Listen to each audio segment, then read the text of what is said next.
We continue looking at the Gospel of Matthew.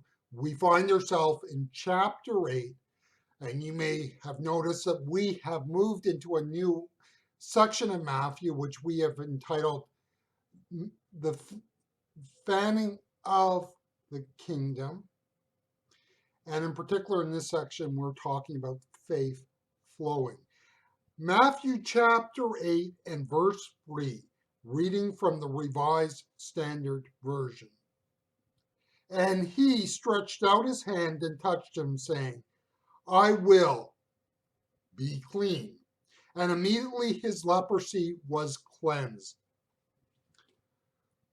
The center of the story, of course, is not the leper.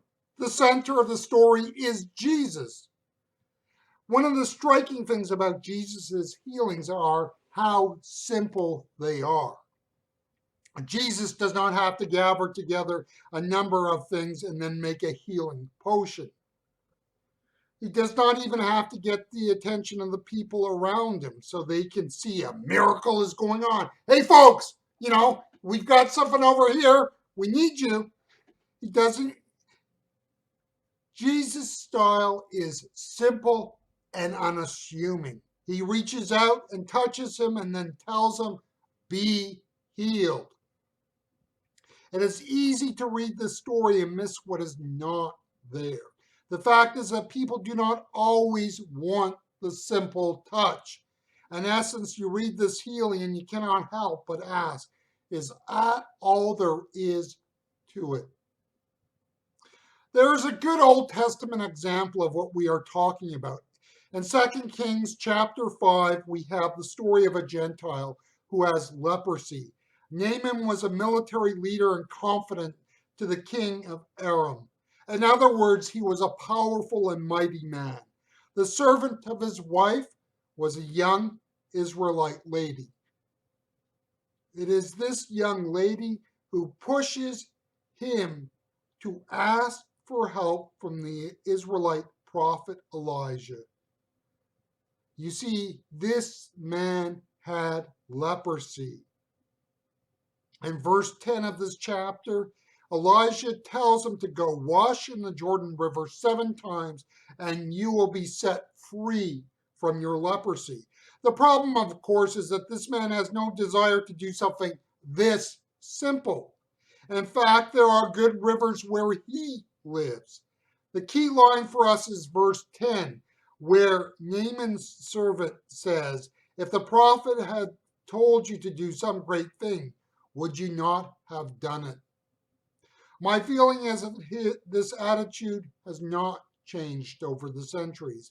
There is a simplicity in faith. Now, I'm not saying that the most holy place is to worship God. Worship God is a white box of a sanctuary with no instruments and no decorations.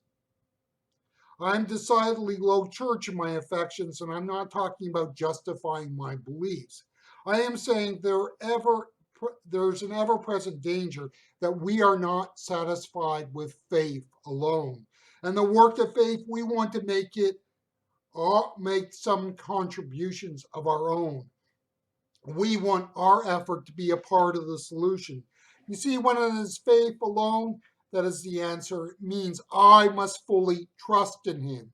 I must be willing to step aside from me being part of the solution. The lepers in both cases, the leper Naaman and the leper that is unknown in Matthew chapter 8, had to let go of what they were and come to Jesus, come to God, and allow him to do what he would do. We look at the story of this man healed with leprosy and miss what is not there. Jesus touched this man and was healed. Where were the other lepers?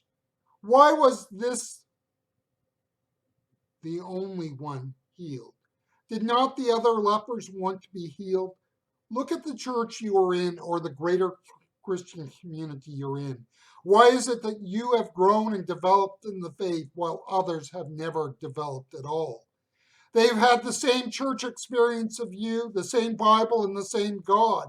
You see, Jesus brings his touch to people's lives on his terms. People are often willing to taking him on their terms. If we are to grow and develop in the faith, we must embrace his solution and his ways. It is not for everyone, but the one who do find him more than able.